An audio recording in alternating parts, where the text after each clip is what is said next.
Tell me, from a personal perspective, did you have experience with trauma or healing from some traumatic event in your life? And how did that unfold to inform you to the point where you can write authentically on these subjects? Hello, everybody. This is Jimmy. Welcome back to the Jimmy Tingle Show. We have a really special episode today. It is not often that we get a real healer, a spiritual healer to join us, folks, and especially one from Ireland. But today, our guest is Benig Mauger, and she presents a new model of healing based on the unique interweaving of depth psychology with spirituality. And she lives the wild Atlantic way of Ireland, and she'll explain that to us in a moment. But she's an author, spiritual healer, and she comes out of the Jungian, as in Carl Jung, the Jungian philosophy of psychology. Please welcome to the show with her new book, The Soul and the Sea, Essential Healing for Everyday Life, the one and the only Benig Mauger. Hello, Benig. How are you? Hello, Jimmy. How are you? And thank you so much for asking me to be on your show. I'm very happy. Well, we're happy to have you. We always like the beautiful brogue, the gentleness of Ireland. You're bringing a sense of peace to me as I look at you today and as I just hear you speak, and especially knowing that you're living in the wild Atlantic way. What exactly is the wild Atlantic way? Well, the Wild Atlantic Way was designated as a special place to travel from. You go north, down south, and you always stay by the sea. So it takes in Donegal, Mayo, Sligo, Galway, Kerry, right down to the south. And so it's all on the coast, the western coast of Ireland. It's all on the western coast, and it takes in some of the most remote and wild Atlantic areas of Ireland. Excellent. I bet it's very beautiful and very inspiring. So tell me, Benig, how did you get in to the whole idea of psychology and using psychology and combining it with spirituality to actually achieve goals of greater peace, greater serenity? And what is the secret? I came by this very naturally in my own life. And through my years of working, I trained as a therapist. I was maybe 35 years ago, and worked as a psychotherapist using, insights from depth psychology and soul trekking, etc. But I also maintained a spiritual practice, and more I found in my work and in my own life that in order to really bring about lasting healing, if you like, and to heal ourselves, we have to combine. Psychology itself isn't enough, especially today in a time of unprecedented spiritual awakening, really. People need to feel that they can look after them, that take responsibility for their own health, and therefore connect with the wisdom that we have within. We have a healing wisdom within, which we don't necessarily tap into because we've been conditioned for so long to look outside of ourselves for answers to our suffering, and also even to find love outside of ourselves, So yes. So it was a gradual process for me, and then the pandemic. And during the pandemic, I found it incredibly easy to write. It was as though I had permission to do nothing but stay at home and connect with nature, which I do anyway. I have cows on either side of me, and the mountains and the sea right beneath me. The book that I found myself writing, again about healing, was, very much about how we need to combine the insights of depth psychology, but also with spiritual practice. Because I've learned in my own life that when we seek help, or when we connect to the wisdom and the healer inside ourselves, we can actually create what we need. Do you understand what I mean? We can. I do.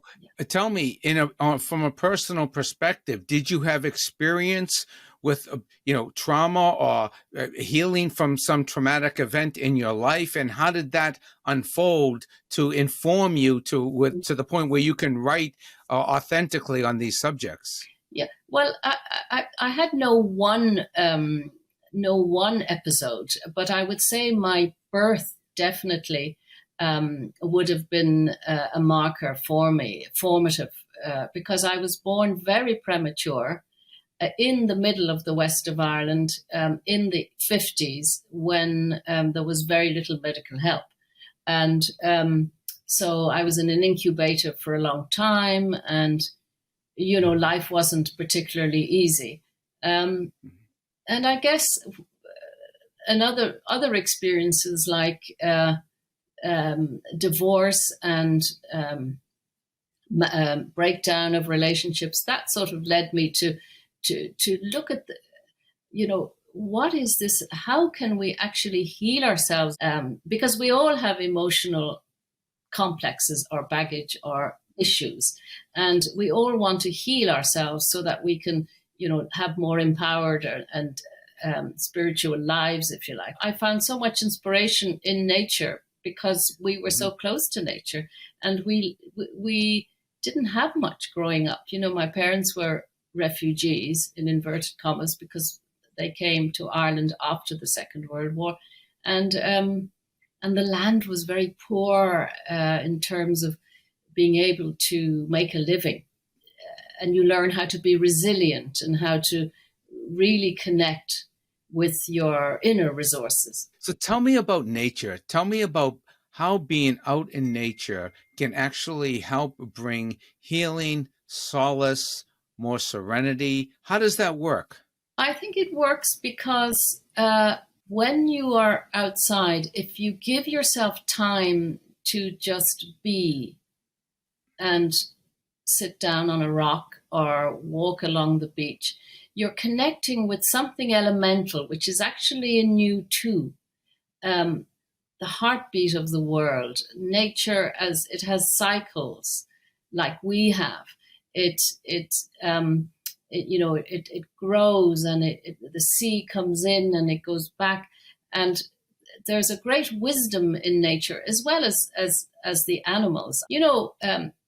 Nowadays everybody talks about mindfulness and spending time being mindful. You watch animals, they're very mindful. Cows can sit and stare into space and just chew for ages. And Benig, I do that sometimes. Trust me. But it's well known that nature is very therapeutic, and for many people. In fact, I know that there's a brand of therapy, if you like, for very troubled children, that you bring them into nature and let them connect with animals, and so that develops their sense of love for the animal. And animals will, especially dogs. I had my dog here. She passed away while the book was written, but she passed away after that, and I missed her. I miss her. But dogs can, you can really connect with animals and see unconditional love in action, I believe. Mm-hmm. Mm-hmm. So we can learn from that. Right. So I imagine living on the west coast of Ireland in close proximity to the ocean, you must sleep really well between the air coming off the North Atlantic and just the rhythm of the sea and being out there in the country. Has that been really helpful in terms psychologically, in terms of your healing? Absolutely. I mean, after a breakup of a big relationship for me, I spent time, and I have children, but they were at school. I spent time on my own, like being solitary. And it was really nature and the dog, which brought me into being very comfortable with my solitude, to the point now where I do have a partner, but I would consider myself quite hermetic. I could become a hermit quite easily, especially in nature. Right. So tell me, in your book, give us some examples of how people can become more centered, become more connected to nature, to life, to the life cycles. Even if they live in an urban area in the United States or urban area in Europe, how does that happen for people? I think that there are several ways. I think that even in an urban area, there are beautiful parks, there are places where one can go and sit and enjoy nature. But also, I think another element, and one can get out, obviously, and go out into the country, but it is having a spiritual practice. Now, what does that mean? It doesn't mean that you have to do, you know, a strict yoga or meditation of a particular type, but having some kind of spiritual practice. And by that, I mean, it could be actually just writing your dreams in the morning, or sitting, looking out at the trees, or even looking out on the street, but just going within. And Mm-hmm. in the book, I also talk about lots of other tools which we use in Jungian psychology, and that is writing your dreams, connecting with your dreams. So you are actually listening to your inner voice and what you might need to know right now.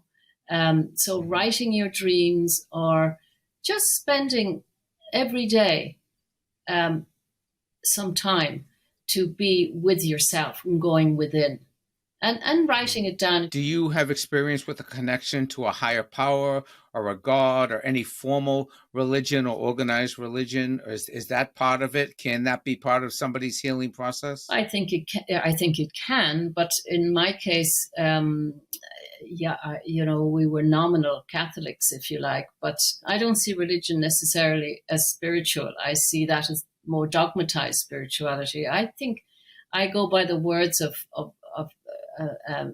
Rumi, who said, spirituality is the private relationship to the mystery of everything that is alive. You see, there is spirituality in nature. For some people, organized religion may be right for them, but right. In general, I think for me anyway, we need to connect with sort of a deep spirituality, which is in our own souls, but which we find in nature, which we can find for somebody else.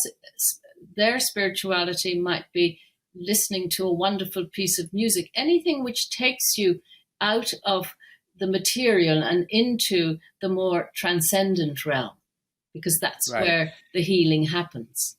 Right. Have you heard of the book, The Artist's Way? Yes. So the woman, I've read that book 20 years ago or so, and I picked it up again recently. And one of the tools, the woman's name is Julia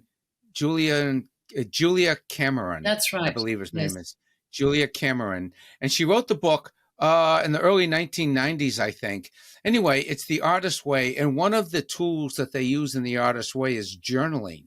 Yeah. They call it the morning pages. Yes. And she suggests when you wake up, you get a notebook and you journal for 3 pages. You just fill 3 pages on a notebook. You can write prayers. You can write your newest novel. You can write, a play. You can write sentences of you can write down your fears, your resentments, your anger, your worries, anything. You get it on paper. And she says that this clears the mind, so the person, your creativity has room to actually express itself in your worldview or that day. Do you find the journaling helpful? And do you practice that as well? I do, but with a different motivation or a different outcome, even in the sense that in depth psychology or Jungian psychology, journaling is a way to connect with your inner self, which is very similar, and also writing your dreams, because our soul speaks to us during the night through dreams. And although people may find that they can't remember their dreams or that the dreams are strange, there's nothing strange about them. It speaks in symbols. So symbols and image. So if you journal, you can journal, but you can also write your dream and what it makes you think of. And oh my goodness, I haven't dreamt about him for ages. What might that mean? And you'll also find that there's a pattern as you go through. I mean, I have been doing it for since I was a young therapist, because in our profession, our training is to be therapized. We have to be analyzed in order to become therapists. So I have a lot of dream books. But yes, I absolutely agree. And it is a way to sort of to speak about what's inside, all the words that want to come out. And in there are gems. Right. I imagine, like, if you asked me to write down my dreams, I would be hard pressed unless I wake up in the middle of a dream and it's very vivid and I get out and start writing it down. I'm not going to remember it by the time I wake up, generally speaking. But that's a really interesting dimension to this whole conversation, writing down your dreams. I've never heard that before. I suppose you have to be a big dreamer in order for that to be effective. Well, I think what happens actually is that when you start becoming aware of it, for example, people who start coming for therapy, and I say to them, write down your dreams. Oh, well, I don't remember the dreams, and it might be true. But the unconscious, your psyche, it knows that, oh my goodness, she's going to therapy. Right, okay. And so the unconscious starts to become more alive. So I bet you, if you said to yourself, Jimmy, if you said to yourself, do you know what? I'd like to have a dream tonight because I'm confused about something. Just see what happens. Okay. I'm going to try that. I'm going to try to dream about my podcast. I'm looking for direction in my podcast. Give me a dream. Yes. Tell me, you started speaking earlier when we first started the conversation about this unprecedented awareness of spirituality in the world. And I don't think I've ever heard anybody describe where we are right now in the human race as an unprecedented awakening, a spiritual awakening. What is your evidence that we are in a time where people are really seeking out spiritual answers or guidance or direction? And what do you think that has brought that about? That's a very, very big question. And I don't know if I can do justice to it right now in a few words, but the planet is, there's an incredible time of transition. There's been this pandemic, there's the climate change, everything is sort of up in the air. All the traditional institutions and authority, what people may have clung on to before is sort of disintegrating. So in a way, we are left to